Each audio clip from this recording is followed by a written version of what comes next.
When the Supreme Court opened marriage laws to gays and lesbians nationwide in June 2015, Barack Obama celebrated by illuminating the White House in the rainbow colors of the gay pride flag.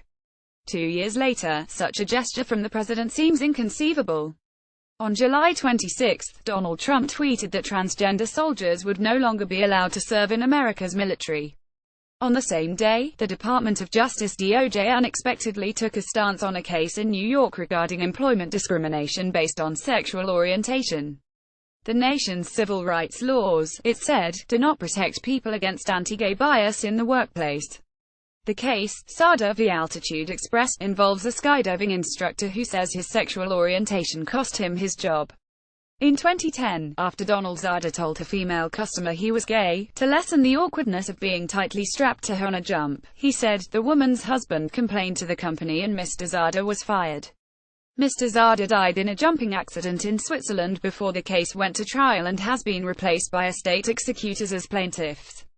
Their argument is straightforward in sacking Mr. Zada. Altitude Express violated Title VII of the Civil Rights Act of 1964, which outlaws discrimination among employees because of sex.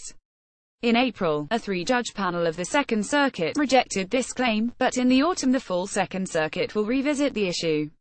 Legal opinion on whether Title VII bars discrimination based on sexual orientation remains divided. In April, when the panel issued its preliminary Zada ruling, the Seventh Circuit Court of Appeals came to a very different conclusion in a case involving a lesbian professor who says that her employer pushed her out of full-time job. For an 83 court in Havli v. Ivy Tech Community College, Chief Judge Diane Wood wrote that only considerable calisthenics could remove the sex from sexual orientation. Kimberly Hively's situation is no different from the claims brought by women who were rejected for jobs in traditionally male workplaces, such as fire departments, construction and policing, where bosses were policing the boundaries of what jobs or behaviors they found acceptable for a woman. In a concurrence arguing that the 1964 law should be interpreted in light of radical changes in how society views homosexuality, Judge Richard Posner wrote, I don't see why firing a lesbian because she is in the subset of women who are lesbian should be thought any less a form of sex discrimination than firing a woman because SHES a woman. That, it seems, is the last word on Havli, as the community college said it would not appeal. But a similar case may be coming to the Supreme Court via an 11th Circuit case out of Georgia, Evans v. Georgia Regional Hospital. In March, a three-judge panel ruled 21 that Jamaica Evans, a lesbian security guard, had no cause for complaint for being denied equal pay, harassed and physically assaulted at the hospital where she worked. Title VII only bars discrimination between men and women. The pair of judges held in a curt opinion it does not protect against mistreatment based on sexual orientation.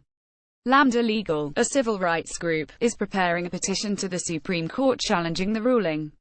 With the circuit split on whether Title VII entitles gays and lesbians to protection, the justices will probably take the case. Evans will probably lie in the hands of Anthony Kennedy, 81, author of 4 major gay rights opinions and the perennial swing vote on an ideologically divided court. The DOJ has remained on the sidelines for both Havli and Evans. This makes its intervention regarding Zada conspicuous. The move is particularly curious because the Equal Employment Opportunity Commission, the federal agency policing claims of bias in the workplace, has held since 2015 that Title VII bars anti-gay discrimination. The DOJ's foray into the question thus pits one arm of the executive branch against another.